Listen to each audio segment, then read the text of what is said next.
Passengers originating from or transiting through UK airports to go through mandatory 14-day isolation at a government-designated facility at their own cost upon entry into Kenya.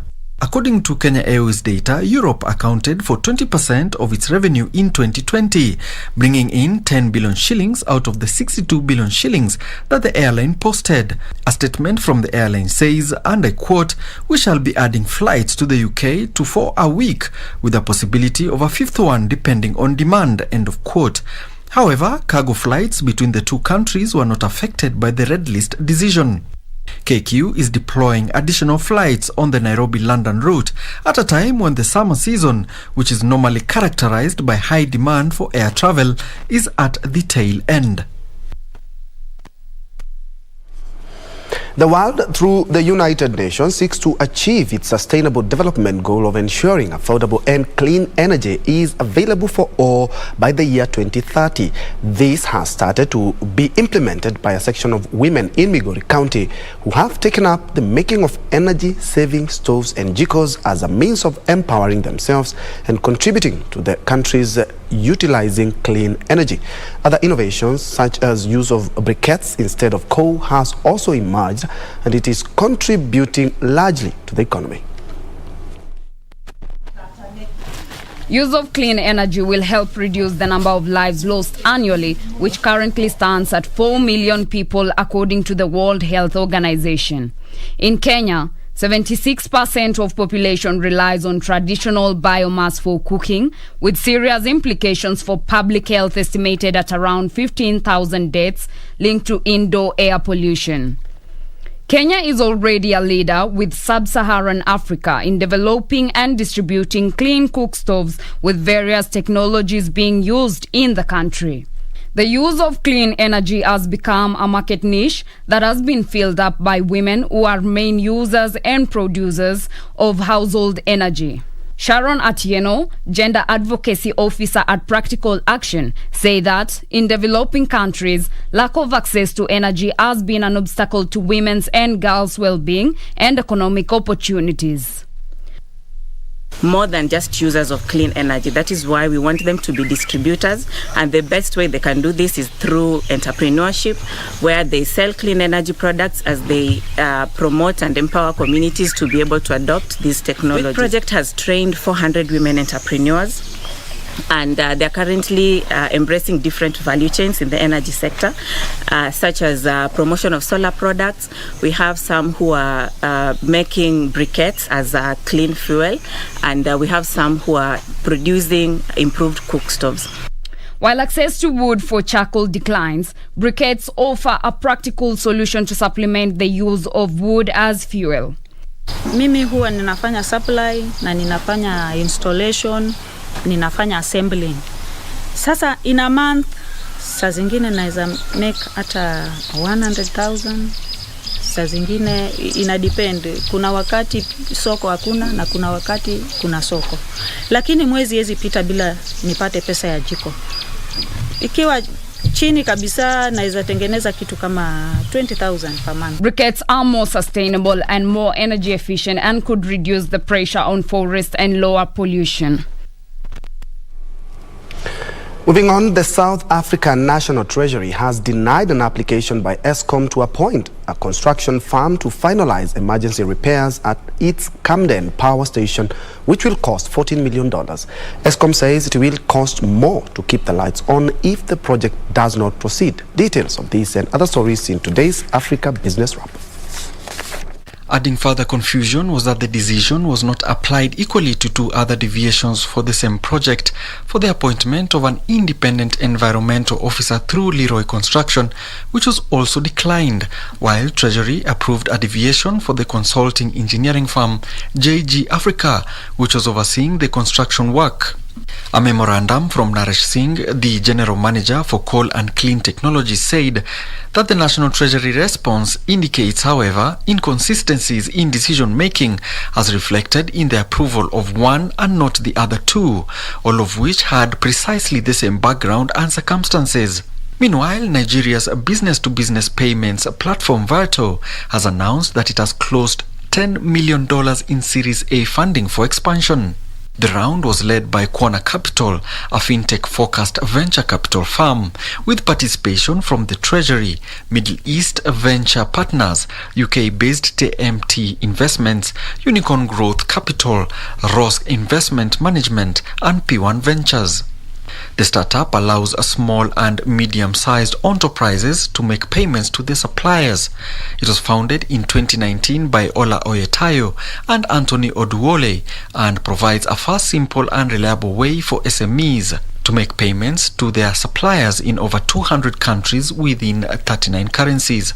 Finally, Algerian President Abdelmadjid Tebboune on Sunday ordered his government to reduce tax on overall income amid soaring food prices in the drought-hit North African country.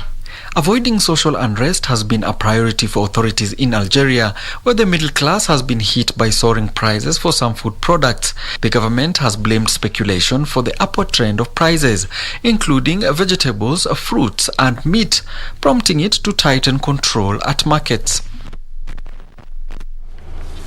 Further afield, the oil shortage in UK continues as petrol supplies are still not getting to London and southeast England, with more than a fifth of forecourts still dry. The Petrol Retailers Association, however, says it still hopes that the army driving tankers would help increase fuel deliveries. Details of this and others from across the world. UK Prime Minister Boris Johnson did not rule out supply chain problems continuing until Christmas. On Sunday morning, up to 22% of filling stations in the UK's most populous region were dry and only 60% had both grades of fuel available. He says the PRA, which represents nearly 5,500 of the UK's 8,000 filling stations, were disappointed that no concerted action is being taken to address the supply problems in the south. He says filling stations need to get more information ahead of time about deliveries. From Monday, military personnel started to haul oil tankers to alleviate the shortage. Meanwhile, Chinese property giant Evergrande's shares have been suspended as investors await a statement about its future. The crisis at the world's most indebted property developer has triggered fears that its potential collapse could send shockwaves through global markets. The firm says the trade halt comes ahead of an announcement containing inside information about a major transaction. It comes amid reports that a rival real estate firm is reportedly set to buy a majority stake in an Evergrande unit. In a regulatory statement to the Hong Kong Stock Exchange, Evergrande Group said that its shares had been suspended from trading pending the release by the company of an announcement containing inside information about a major transaction. Evergrande had interest debt payments of more than $160 million due in the next month. Finally, Delta Airlines says its ticket sales has stabilized and started to improve, putting it on course to deliver third quarter revenue within its original forecast for a 30 to 35% drop versus corresponding 2019 levels.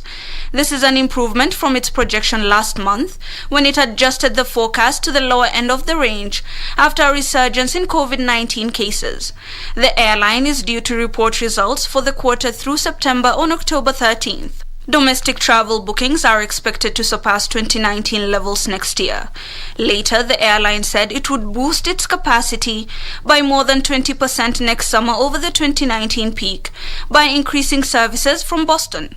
Reporting for Lunchtime News, my name is Hibak Saeed.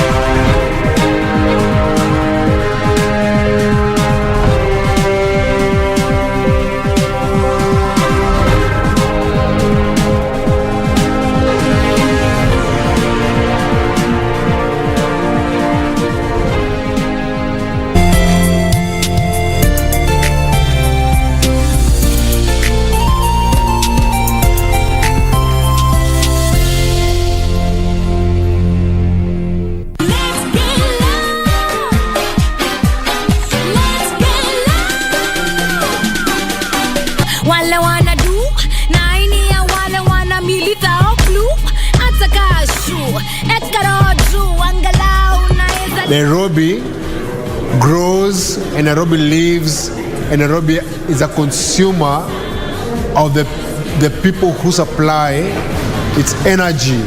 And the energy of Nairobi is tout, the maize seller, the border guy. So Eric Omondi put out a post on Instagram where he was celebrating his achievement. That is with a post of his palatial home that was just looking fine. Now Rotimi and Vanessa Mdi's bundle of joy has finally arrived to the world, and they named this little bouncing baby boy Seven Adonolua. Now Tanzanian rap goddess Rosary has been engaged. Can you imagine that?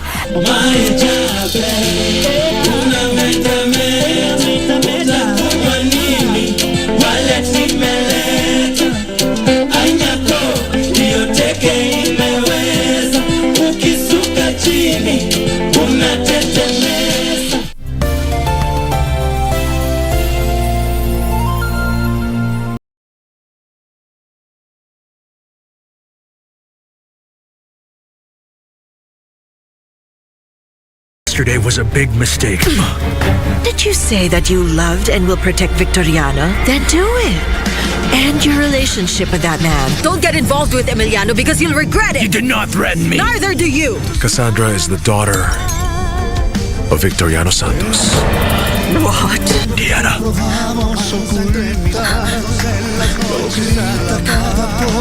What? Alejandro.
Welcome back. In sports, Claudio Ranieri has agreed to become Watford's new head coach. The Italian, who guided Leicester to the Premier League title in 2016, left the role as Sampdoria manager at the end of last season. Ranieri's first game in charge is likely to be the Premier League home game to Liverpool after the international break on October the 16th. Watford sacked head coach Xisco Munoz after less than 10 months in charge on Sunday morning, with the club 14th. Still on soccer, Kevin De Bruyne's deflected late equalizer gave Manchester City a deserved point after a moment of genius by Mohamed Salah looked to have earned a Liverpool victory over the English champions in an Anfield thriller. Meanwhile, Eintracht Frankfurt subjected Bayern Munich to a first league defeat at the Allianz Arena in 30 matches following a 2-1 victory over the German champions. Remaining, but Fabinho's goal-bound shot was kept out by Rodri's sensational block. Meanwhile, Eintracht Frankfurt subjected Bayern Munich to a first league defeat at the Allianz Arena in 30 matches. Philip Kostic stuck 7 minutes from the time as Frankfurt secured a first win of the season and first at Bayern since 2000. Rion Goretzka scored in the first half, but Frankfurt captain Martin Hinteregger quickly hit back. Bayern were last beaten at home in November 2019 and remain top of the Bundesliga, 1 point ahead of Borussia Dortmund. Daniel Mwendwa, Sport.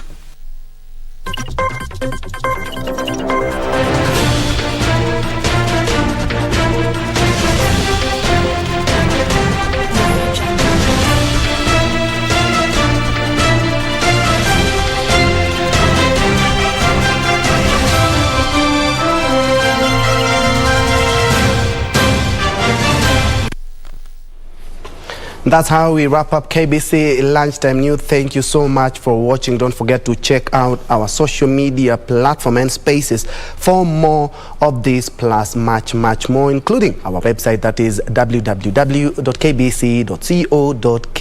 I'm Njue, and Lucy Maura has been our sign language interpreter for this afternoon.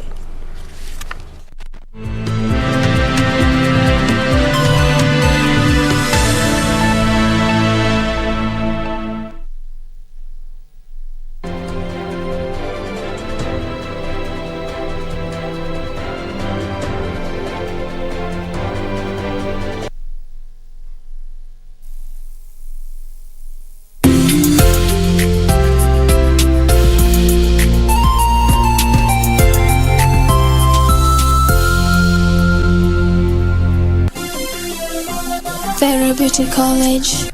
Vera Beauty and Fashion College, with branches in Nairobi, Eldoret, Thika and Meru. Did you know